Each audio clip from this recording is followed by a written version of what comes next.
So here today, speaking to you are going to be Saburo and Marion Masada. They served for 43 years in his pastorate of Presbyterian churches in Watsonville and Stockton, California, and in Ogden, Utah. And since their retirement in 1995, they've lived in Fresno, California.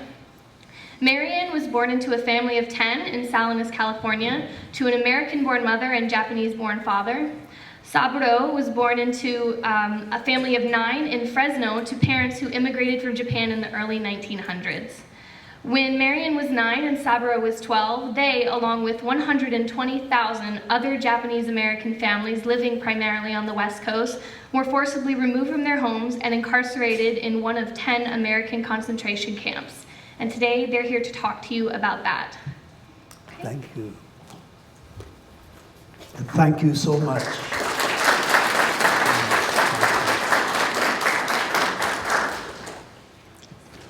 If I get a little dry, I'll be drinking this, but this is Shoney's tea. It isn't anything else. Marion and I are so grateful to Concord University for inviting us during this week to speak to classes, especially our thanks to Ida Meals, who's been trying to get us for the last 2 or 3 years to come to West Virginia. And finally, thanks to Concord University, funding was made available for our appearance. This standard of starting on time and quitting on time is real difficult for me because I tend to go over, but my wife is going to make sure that I stop in time. I think I'll save about 10 minutes for a Q&A so that you can make comments or ask questions at the end. And so you could be thinking of any questions or comments you'd like to make.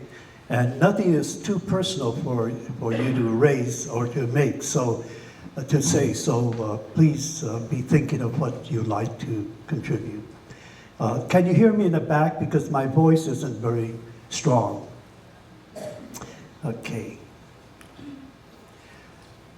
Our presentation is about what happened when Japan bombed Pearl Harbor, and 10 weeks after the bombing, Lieutenant General John Dewitt, who was the commander of the Western Defense Command, urged our President Roosevelt to sign Executive Order 9066, which authorized General Dewitt to uproot 120,000 Americans and legal residents of our country and to put us into 10 concentration camps scattered in 7 different states.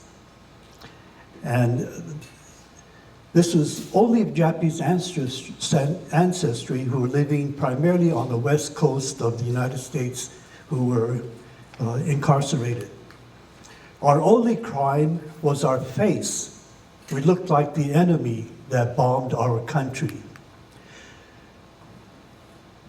All persons born or naturalized in the United States and subject to the jurisdiction thereof are citizens of the United States and of the state wherein they reside, which meant 2/3 of the 120,000 of us.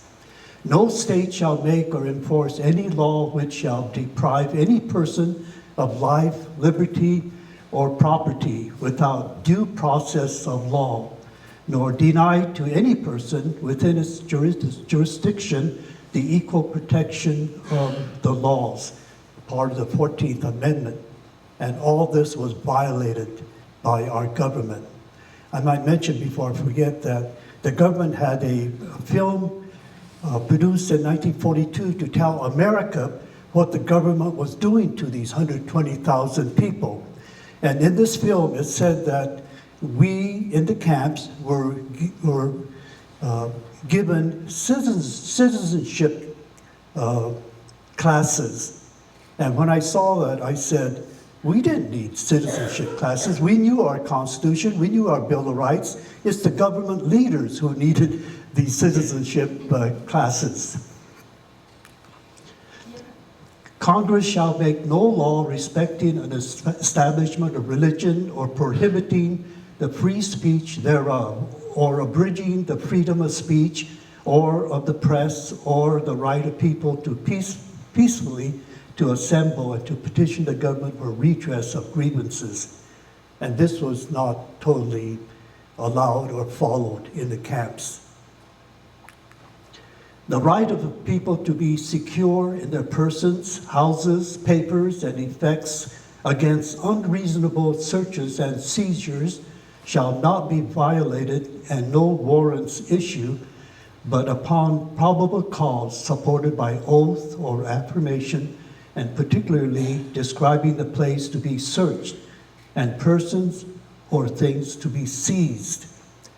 The FBI just showed up, knocked on the doors, and they ransacked the house of many of our people right after Pearl Harbor. Right of speedy and public trial, informed of the nature and cause of the accusation, witnesses, nor cruel or unusual punishments inflicted. Right of citizens of the U.S. to vote shall not be denied or abridged. Privilege of the right of habeas corpus shall not be suspended. And all of this was violated. Pronounced guilty without trial, neither slavery nor involuntary servitude as a punishment for crime whereof the party shall have been duly convicted shall exist within the United States. This was violated. Doctors in the camps, the best pay they could get was $19 a month. The reason was the buck privates in the U.S. Army could get only $19. And the government felt that if these professional doctors were given what they should be paid, the public would complain. And so the best salary was $19 a month. The government put out a film to tell America what it was doing to these 120,000 Americans and legal residents. The film said we were being relocated to new pioneer communities with more space to live in, with more job opportunities, etc. But it neglected to say that these new pioneer communities were really concentration camps like this one, with guard towers, soldiers with guns pointed at us who were in there.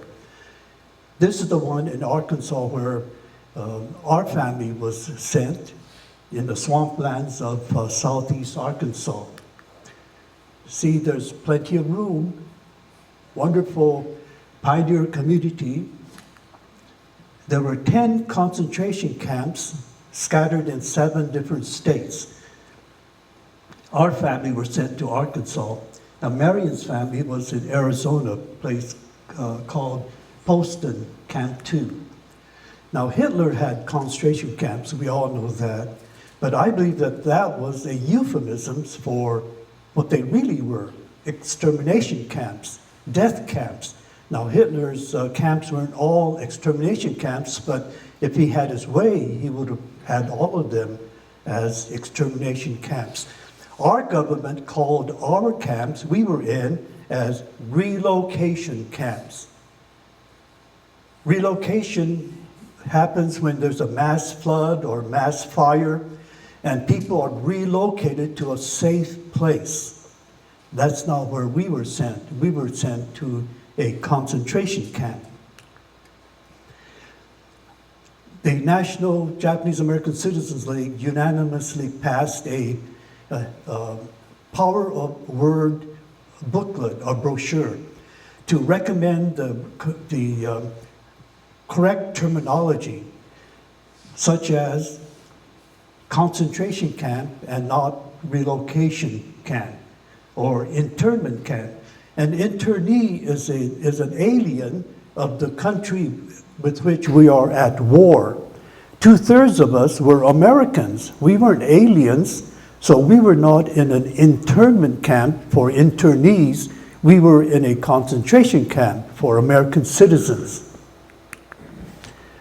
President Truman in '61 said they were concentration camps. They called it relocation, but they put them in concentration camps.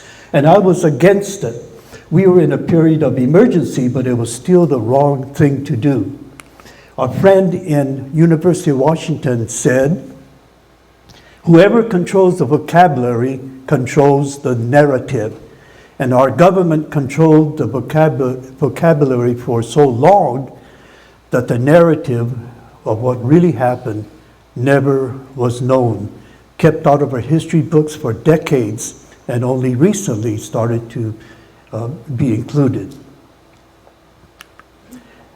This is Lieutenant General John Dewitt, the commander of the Western Defense Command on the West Coast in 1942. By the way, in '43 he was fired because he created such a terrible situation, but it was too late. The ball had started to roll and the government just continued it. Unfortunately, he was a racist. He said before a committee, it makes no difference whether he's an American citizen. He's still a Japanese. A Jap is a Jap. He was asked, well, what about the German Americans and the Italian Americans, because we were at war with Italy and Germany as well as Japan. And this is what he said: you needn't worry about the Italians and the Germans at all, except in certain cases. But we must worry about the Japanese all the time until he's wiped off the map. That's our general in charge of the West Coast.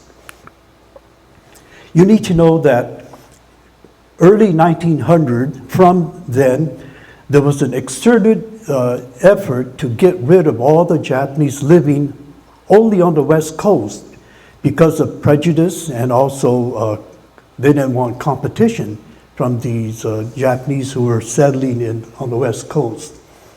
And these are just a few of the laws that were used to prevent the Japanese from settling in the West Coast and try to get rid of them.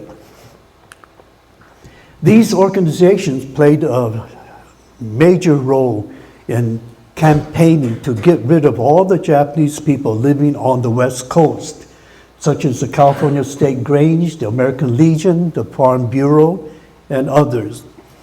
Lest anyone think that I'm bad-mouthing wonderful organizations of today, I want to share with you portions of a letter from the president of the California State Grange sent to the Japanese American Citizens League just 2 years ago. The letter says, "Dear David, on behalf of the members of the California State Grange, please accept this letter of apology to the Japanese American community for a discriminatory period in our history of which we are not proud. Examining our past, we recognize that the Grange was a leader in organizing opposition to immigration beginning in 1905. Along with the American Legion, the California State Federation of Labor, and the Native Sons of the Golden West, the Grange was active in the Asiatic Exclusion League." And he signs Bob McFarland, president of California State Grange. But this 40 years effort to get rid of all the Japanese on the West Coast was failing. For example, by the end of 1941, 42% of all the commercial truck crops grown in California were by Japanese American farmers. 90% of all the vegetables in California were grown by Japanese American farmers on land that farmers didn't want. See, the Japanese farmers weren't allowed to purchase land, and so they had to lease the land. And so the farmers said, give them those land that nobody can farm on, the alkaline, hardpan land around the airports, for example, and along the coast, which is so hilly. Well, when Japan bombed Pearl Harbor, there were these anti-factions groups, anti-Japanese faction groups who said, see how smart those Japs are? They farmed right next to the airport so they could sabotage the airplanes. See how smart they are? They farmed right along the coast so they could help the Japan's forces when they land on our western states.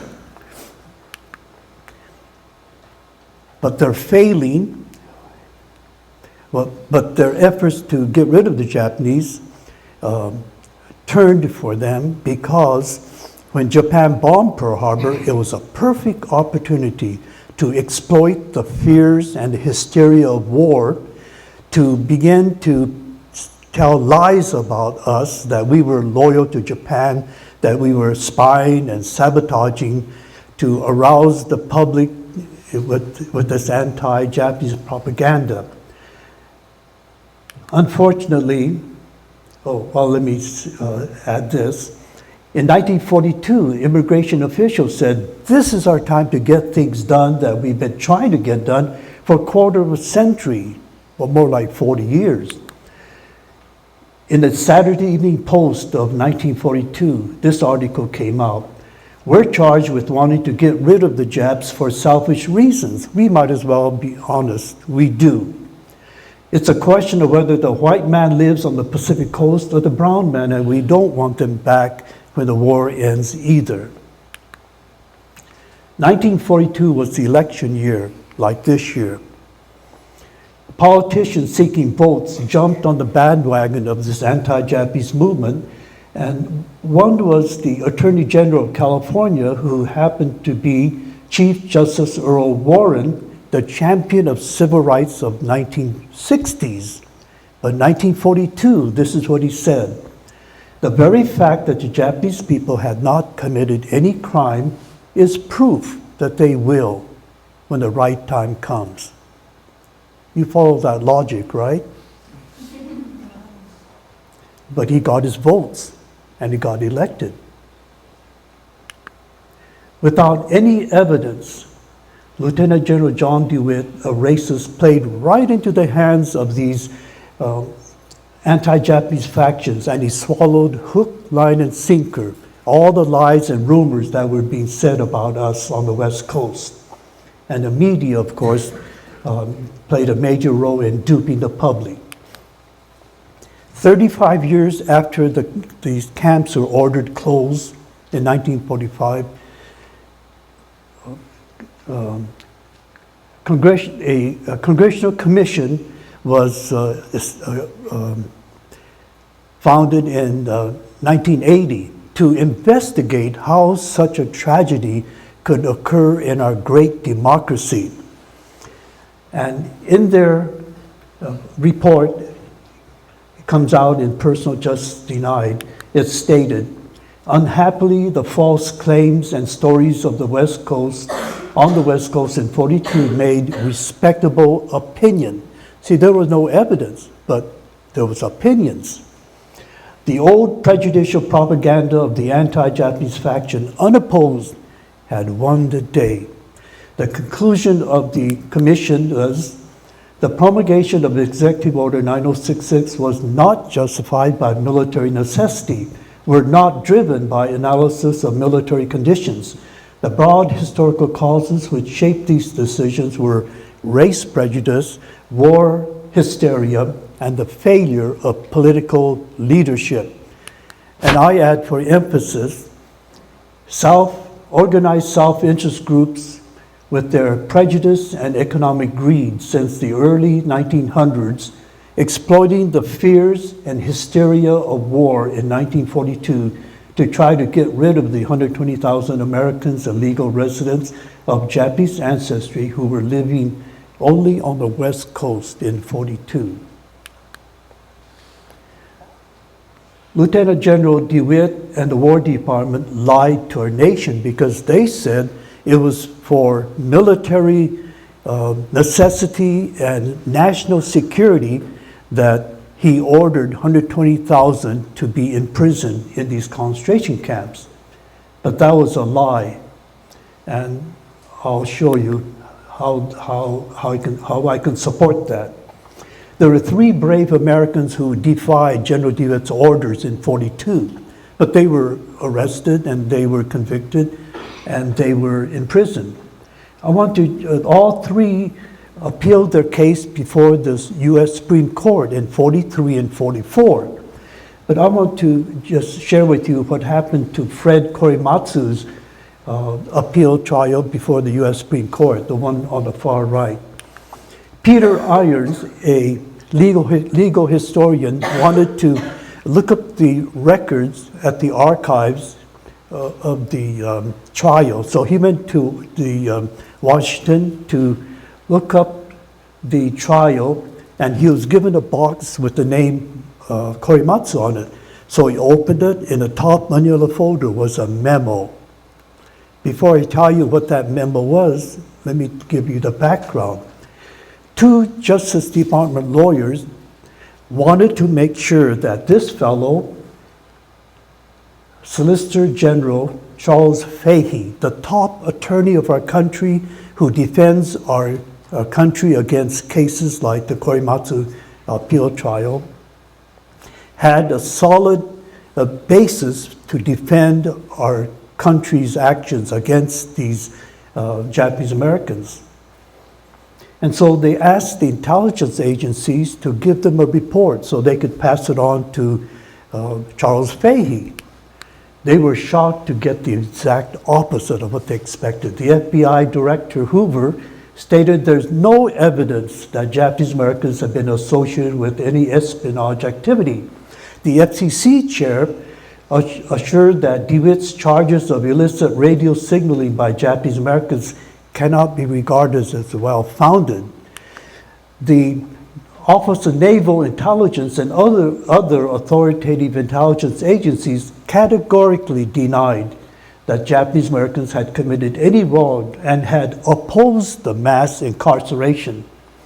And there were other memoranda that the government used, which were intentional falsehoods. This is the memo that was given to Fahey. We are in possession of information that shows that the War Department's report on the internment is a lie. And we have an ethical obligation not to lie to the Supreme Court, and we must decide whether to correct that record. What do you think our top attorney of our country did with that memo? Nothing. He just, as it were, threw it aside. Instead, he argued before the Supreme Court that every word, every syllable in General Dewitt's 1942 final report was accurate and true. So by a vote of 6-3, Korematsu's appeal was lost. I want to share with you Justice Robert Jackson, one of the three who voted for the appeal of Korematsu. He wrote in his vote, once a judicial opinion rationalizes such an order to show that it conforms to the Constitution, or rather rationalizes the Constitution to show that the Constitution sanctions such an order, the court for all time has validated the principle of racial discrimination in criminal procedure and of transplanting American citizens. So Jackson, expressing his skepticism toward the War Department's justification for incarceration, likened the principle of military necessity to a loaded weapon, setting a legal precedent of unlimited wartime executive power with far-reaching implications for the future. But with this evidence discovered in 1980 of the misconduct of our government, plus some other evidence that showed up, Fred Korematsu appealed his case again before the federal court in San Francisco, and I was able to attend that trial. After the, let me just point out that during the trial, that trial in San Francisco, Korematsu was told, why don't you just apologize and then we'll just drop your case. And he said, I believe the court should apologize to me. As long as my record stands in federal court, any American citizen can be held in prison or concentration camps without a trial or a hearing. While the lawyers for both sides gave their case, and Judge Marilyn Patel said she'll take a recess, and after recess, she'll give a verdict. I remember the courtroom was dead silent, waiting for the recess to end. And when Judge Patel returned, she had harsh words for the government lawyers for withholding evidence from the Supreme Court, for destroying evidence, and for lying to the Supreme Court justices. And she vacated Korematsu's convictions, as well as subsequently the convictions of the other two. In overturning the Korematsu conviction, Judge Patel underscored the significance of the Korematsu case. She said, "It stands as a caution that in times of distress, the shield of military necessity and national security must not be used to protect government actions from close scrutiny and accountability." I want to end this part of our presentation with memoirs of our nation's leaders who supported General Dewitt's mass incarceration. Justice William Douglas said, "The mass incarceration was forever on my conscience." Milton Eisenhower described the forced removal to concentration camps as an inhuman mistake. Milton is a brother of our President Dwight Eisenhower. Milton was appointed director of all 10 concentration camps in March of 42. 3 months later, he resigned, saying, "I was sick of the job and I had a hard time sleeping at night." I think he listened to his conscience. Here is Chief Justice Earl Warren's 1977 memoir. He writes, "I have since deeply regretted the removal order and my own testimony advocating it because it was not in keeping with our American concept of freedom and the rights of citizens. Whenever I thought of the innocent children who were torn from home, school friends, and congenial surroundings, I was conscience-stricken. It was wrong to react so impulsively without positive evidence of disloyalty." Why didn't he mention the adults? Adults lost their property, their homes, their jobs, their careers.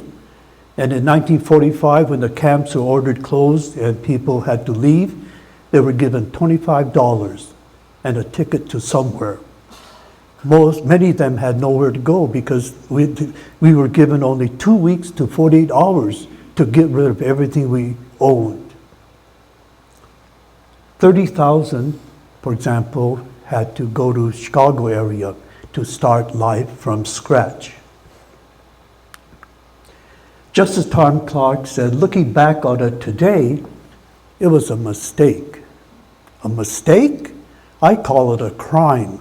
120,000 innocent people were put into America's concentration camps for up to 4 years on a lie by our War Department and General Dewitt. So Marion and I have committed ourselves to sharing this American history story so that we will not be condemned to repeat it again. When Dewitt ordered his, posted his order, no television those days, so it was on telephone poles and walls of buildings. And it starts out, "All persons of Japanese ancestry, both aliens and non-aliens, will be evacuated." We know what aliens are. What are non-aliens? He didn't have the guts nor the integrity to at least write aliens and American citizens. I'm going to have one of DeWitt's non-aliens share with you her story. Does this go on? Yeah, you can do this. I am a survivor of America's concentration camp. I am here today to tell you my story because my citizenship did not mean anything and the Constitution was reduced to a scrap of paper. In May of 1942, we Japanese people disappeared from our homes, public schools, and communities in California, Oregon, Washington, and southern Arizona. At the time, the majority of us children were under 21, and we had no power, no voice, and no one to advocate for us. I need to help you to understand the Japanese culture the way we were raised, with these words drilled into us. Haji, do not bring shame, disgrace, or dishonor on your family, community, and country. Gaman, endure, persevere, take what comes your way. Shikata ga nai, things can't be helped. Do what you can to overcome and move on with your life. Enryo, act in humility, put others first. On, honor and responsibility, a sense of grateful obligation and a debt of gratitude to family, community, and country. Kodomo no tame, for the sake of the children, protect them from negative experience and attitude. Our cultural traits often had us putting a smile on our face when hiding how we really felt. My parents were successful truck farmers, raising all kinds of vegetables and marketing them directly to the grocery stores themselves. They worked hard to support their family of 8. It was a matter of survival. They were at the height of their earning ability and had to leave it all behind. We would now be known as number 13141. My mother drilled it into us because the barracks all looked alike and we could get lost. We could only take 2 bags per person. We had no idea where we were going or how long we were going to be gone. So Mama sacrificed 1 bag and filled it with Kotex pads in preparation for my sister and me. We were detained on the Salinas rodeo grounds, now filled with temporary barracks, barbed wire fence surrounding the grounds, and guard towers with machine guns. After 3 months, we were shipped by dilapidated old trains to Poston, Arizona. We were faced with unbearable 120-degree heat. We had severe dust storms so strong we could not see ahead. Our family of 8 lived in 1 room, 20 by 25 feet. We had 1 light bulb hanging from the ceiling, no privacy whatsoever. We had to line up outside the mess hall, rain or shine, for breakfast, lunch, and dinner.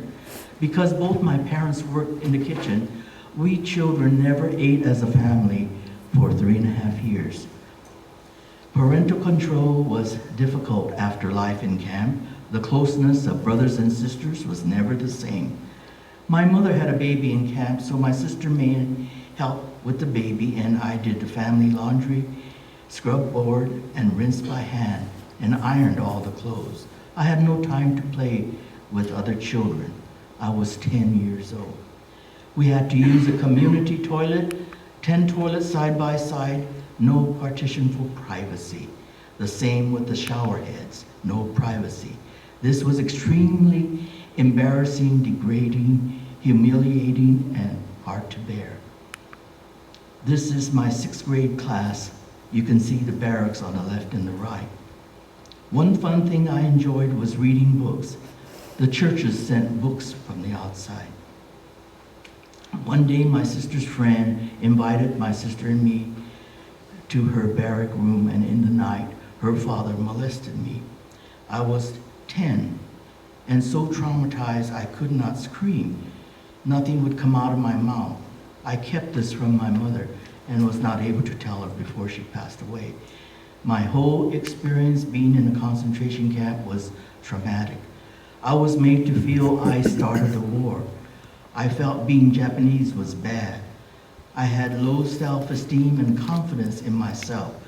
I felt a hurt I couldn't explain, and I didn't know how to fight back. I experienced hate, and it did not feel good. I was in the 8th grade when we were released to go home. We found out all our belongings had been looted and ransacked. Even our car was just a shell. We lost everything. We lived temporarily in the Japanese Westview Presbyterian Church in Watsonville. I entered the 8th grade, and after school, all of us children had to work. I worked for 2 families as a maid for 50 cents an hour. The next year, our family moved to San Jose, where my mother found an abandoned house for us to live in. Housing was so difficult to find, no one would rent to us. We found an apricot shed with just a roof. We used apricot trays as walls all around the shed to make a place to live in. It took 15 years for my family to purchase a home in San Jose. Soon after we moved to San Jose, I told my mother I will be a live-in maid so that our family can have one less mouth to feed and one less body to house. I worked 7 years as a maid, going through junior high school, and 2 years of college. My saving grace was the first day of high school, I met an Italian girl, Elsie Frantani, who invited me to live with her family on the weekends I had off. Every weekend, I lived with this family. Mr. and Mrs. Attilio Frantani treated me with love and care, like a member of their family. Their love and care restored my faith in humanity. I want to share 2 experiences that impacted my life. The first was after college, I went to San Francisco to work. I needed to get a second job, so I interviewed with Milton Mann Photography Studio, and he asked me to do telephone solicitation. I used my maiden name, Nakamura. And when I finished, Mr. Mann said, "Your name sounds too foreign. Please use a Caucasian name." So I used the name Miss Grant. And when I hung up, I was seething with anger. I had no words for Mr. Mann. I grabbed my purse and I left. The other experience was I was working part-time as a community aide. I was now married and had 3 little children and needed to supplement our income. So I went to work as a community aide working with parents in an elementary school. One day the principal asked me to do the secretary's job too. Only was a 3-hour-a-day job. And so by now I was smart and I said, "But that's not in my job description." And he said to me, "You do it because I tell you to do it. And the superintendent of schools told me to tell you to do it." And I said, "Oh, okay." And I left and I headed for that superintendent's office and asked him why he didn't tell me to do the secretary's job too. And he got on the phone and dialed Mr. Potter and said to him, "Please do not use my name like that again." What do you think I felt in that moment? I felt power just come back and hit me. So hard, so powerful. It was a turning point in my life. It was as if I had given my power away all this time, and at last I got my voice back. And I'm able to share my story of shame and pain with you today. Thank you.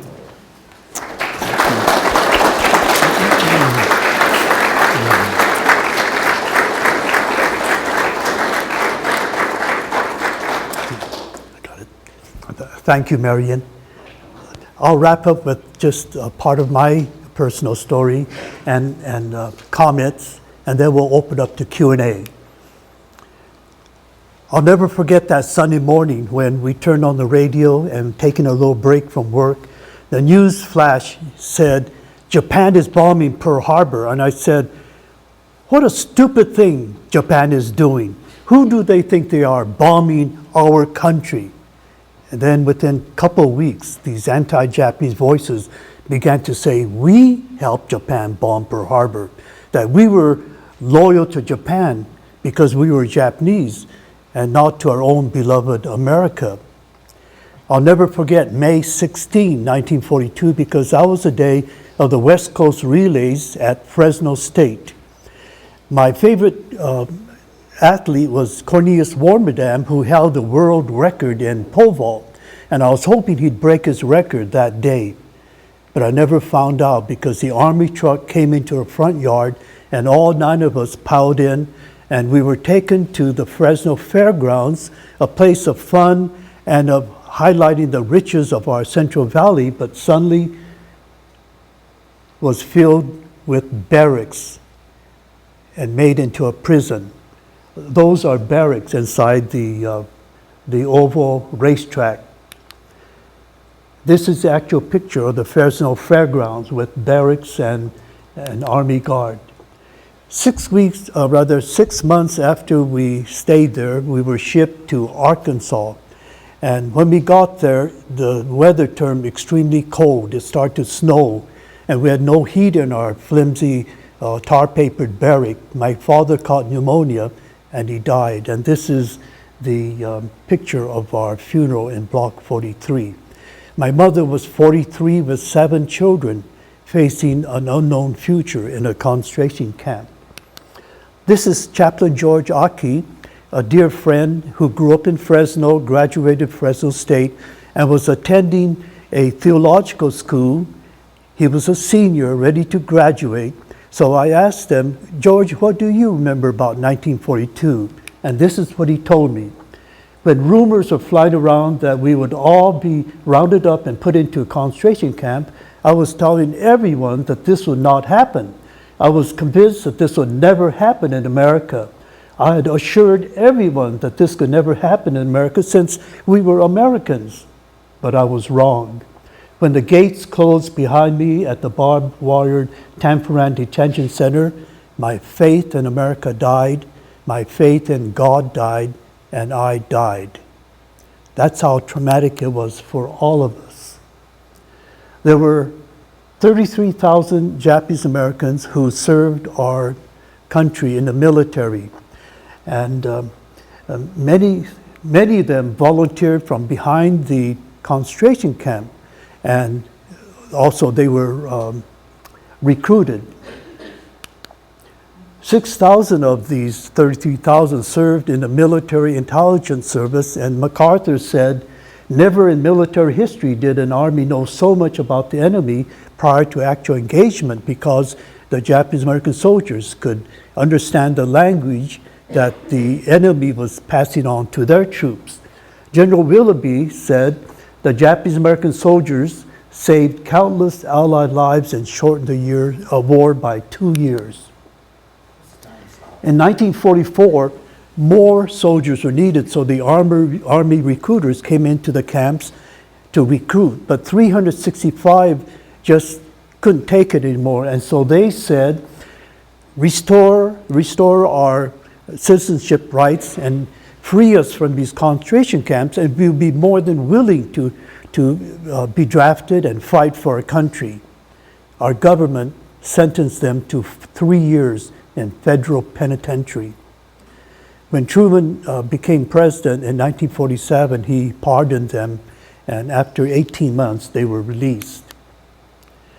When the camps were ordered closed in 45, I don't know if I mentioned this or not, but I'm going to skip that. Okay, excuse me. My family was released after 3 long years and returned to Fresno. We were so grateful to the Sorensen brothers and to Ted and Nellie Nielsen for taking care of our farm and home so that we had a home to come back to.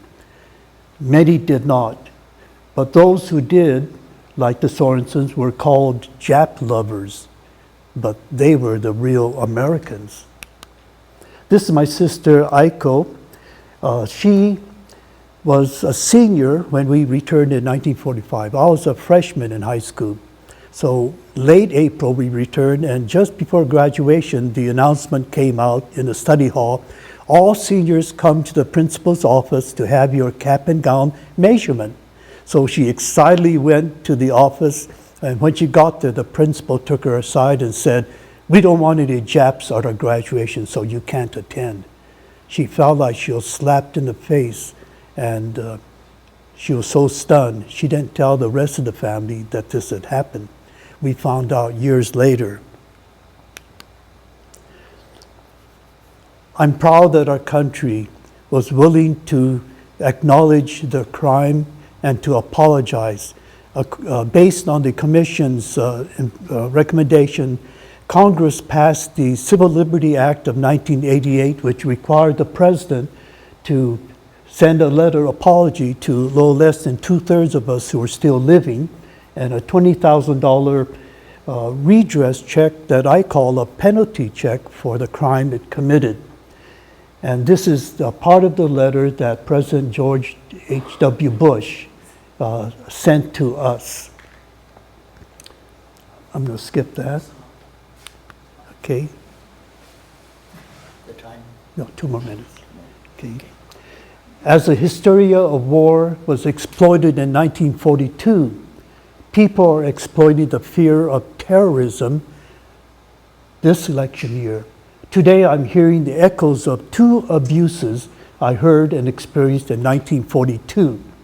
Racism against Middle Easterners as against the Japanese people in 42, and faithism, a new word I've coined, against the Muslims. Example is Islamophobia, as in 42 against the Buddhists and the Shintos people. I think we'll stop right there.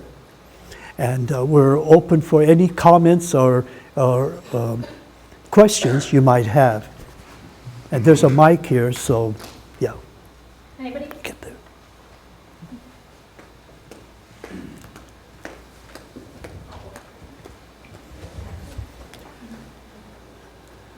Depending on where you are in the United States, people see that you're different, so they automatically assume you're from somewhere else, you weren't US born, you're not American. What would you say is like a respectful way to let them know, hey, I'm American, you know, whatever American, respectfully, like without offending anybody, because sometimes, you know, people don't know. I just want to know, like, I know throughout your years and stuff, you've probably had to answer that a few times. I know that people have said to us, you make good cars, Toyotas and Hondas.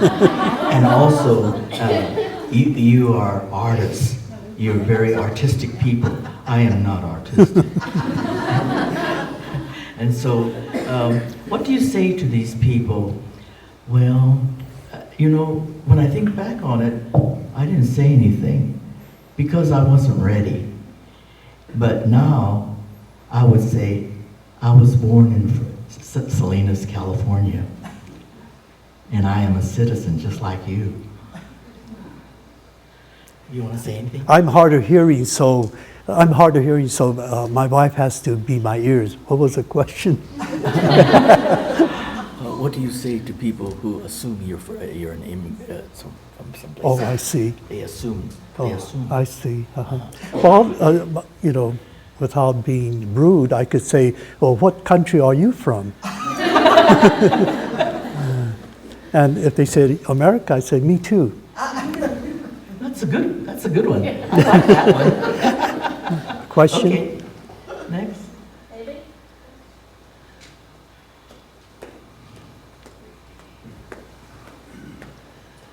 It's not really a question, but the courage that it took you to tell your boss and go to that superintendent as a woman, and after everything you had been through, is so inspiring. And it is absolutely fantastic to hear what you did, and you stood up for yourself. That's right. I want to tell you what happened. What happened was something rose from my belly. It just came out of my mouth, you know. You take it so long from people, and you just take it, and you're about to burst. Mm-hmm. And that's what happened to me. Well, as you are today, you're full of love and brightness, but I'm sure that didn't happen automatically when you left that concentration camp. Was it a long road back? You love America today, but how long did it take you to forgive this terrible atrocity to your whole family? You want to say first? I'll tell you. Okay. Well, no, you should. All right. Let's see now. In 1953, Make it short. I became a Christian. I learned about God's love from a Japanese Presbyterian pastor. I didn't experience it in the white church at all. As a matter of fact, when I entered a church to just experience worship in a Caucasian church, the minister said, if you're not a member of this church, please do not partake of the Holy Communion. And so I got up and left because it was not a welcoming church. And it's things like that we experienced.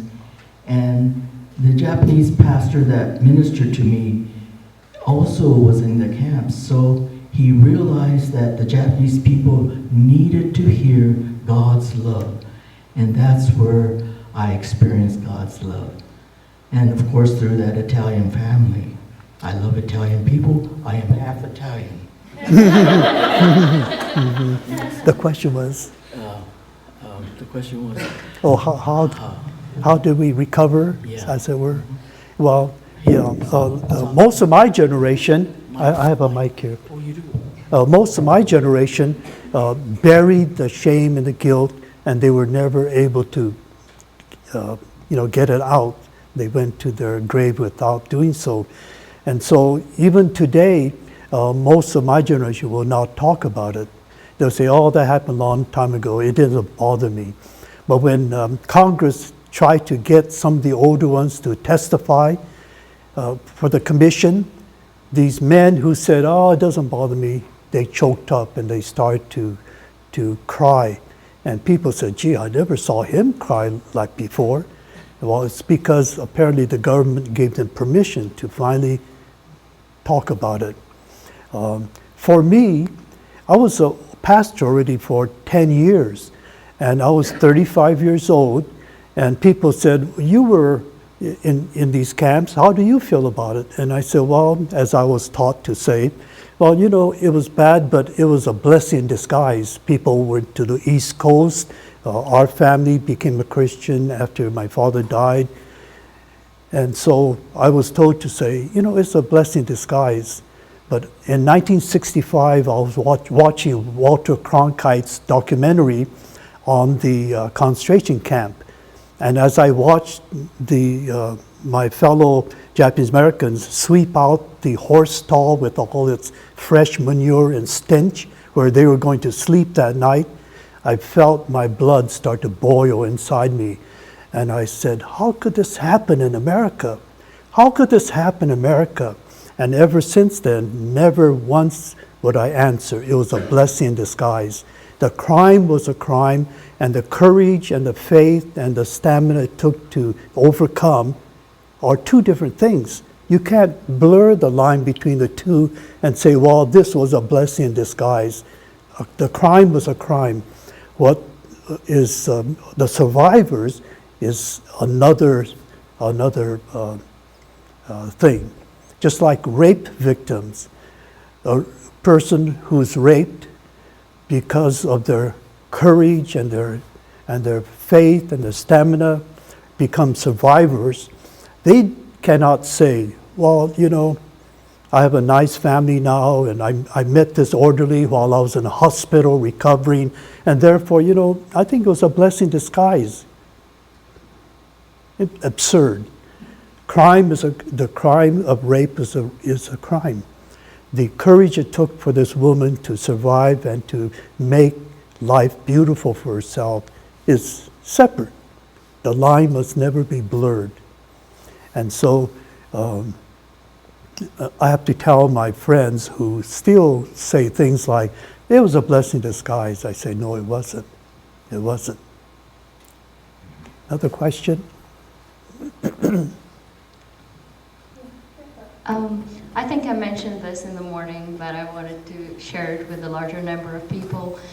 Do you think, based on the stereotypes and everything that we hear today, that this crime would be repeated with the American Muslims that have been born on this country and raised here for generations? I didn't hear the question clearly. Muslims, will this happen again? The question is, will it happen again? Could it happen again? In one of the classes, I mentioned that Justice Scalia, who recently died, was asked the same question. And he said, don't be surprised if it will happen again. He said in times of war, in times of, certain situations, and all the whatnot, such as in 1942, it can happen again. I hope, and he says that's the reality. It's up to us not to let that be a reality. We must not let that happen again. Let's see, I want to say that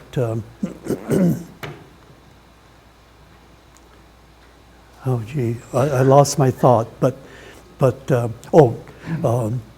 I don't believe it can happen again with all the media and the news, so accessible.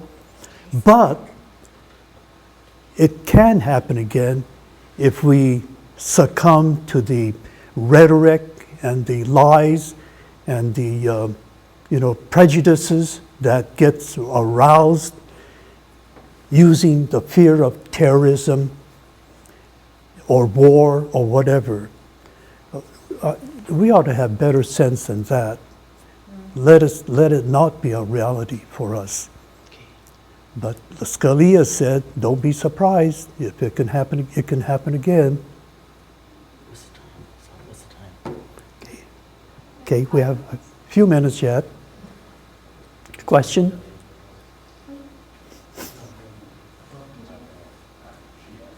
Oh, okay. We raised 3 children. Our oldest daughter, Carice, is 56 and she lives with schizophrenia. Our second daughter is a retired optometrist and she has 2 sons. The first one is entering the university and our youngest is mentally challenged. So she lives in a group home. So I had to have faith in God.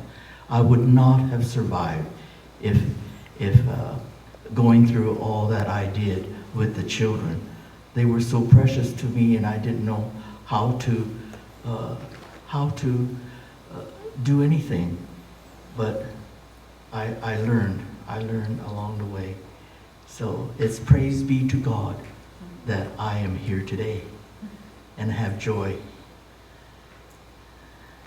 Okay. Any question? One more question?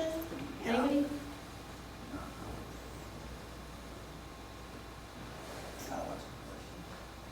How hard do you find it now to have trust in just general strangers that you meet?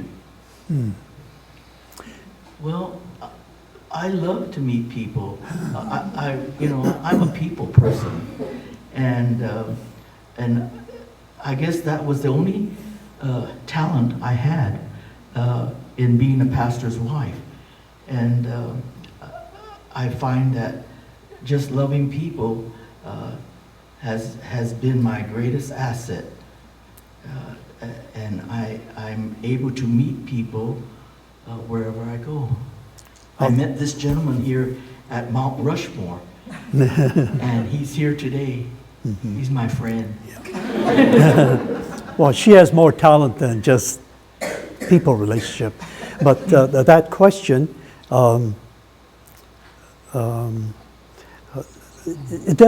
it didn't affect us in trusting people. It's just that if there's racism, and I recognize it, then I know that that's something that I have to deal with.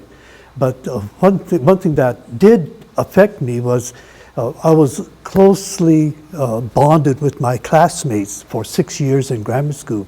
When I got back 3 years later with them, that bond was gone, and that disillusioned me. And so when people ask me, who's your best friend? I can't think of anyone as my best friend. Maybe it's because I'm afraid to bond lest it be broken again. But I have many, many friends, but I cannot name one person who's my very best friend. Back then, all these classmates were my best friends, and they would have been the rest of my life, but something happened during those 3 years.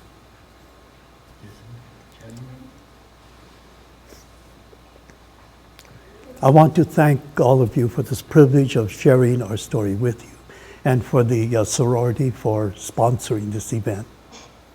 Thank you. Thank you. Are you guys going to come around? coming. I think they're probably going to hang around another minute if you guys had a question you didn't get it answered and you wanted to come up and talk to them. But thank you all so much for coming out, and I hope you all have a great evening. And if you want to give me a hug, I like that too.